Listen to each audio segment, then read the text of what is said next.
Now, of course, there's clouds that are hanging over Priti Patel, and I hope it's quite clear that I think that she is not doing a good job. However, there's news that's come out today which is very interesting and very disturbing, because 6 countries have appealed to Brussels to encourage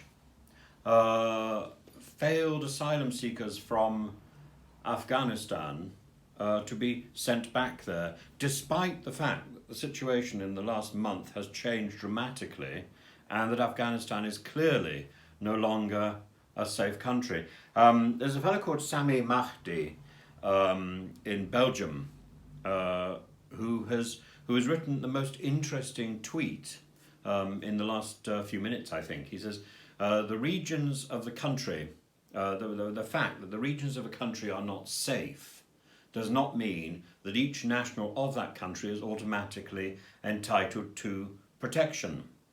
Well, maybe not, but it strongly commends their case, I would say.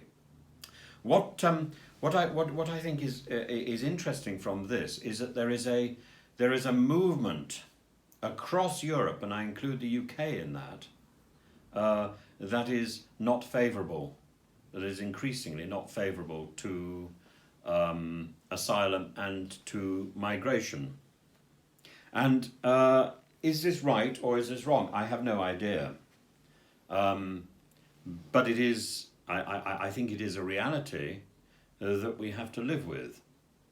So I think maybe we need to look at other formulas for dealing with displaced people and for dealing with people who cannot possibly live in the country where they were born and where they've grown up.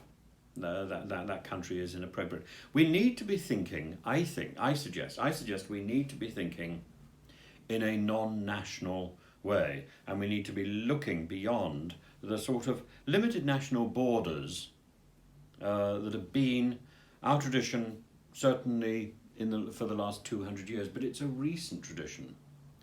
And as the world has become more global, maybe our sense of compassion should be more global.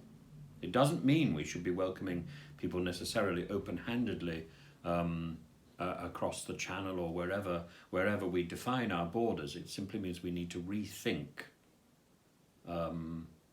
the approach that we've got, completely rethink it, because globally it doesn't seem to be working. Do ring the bell.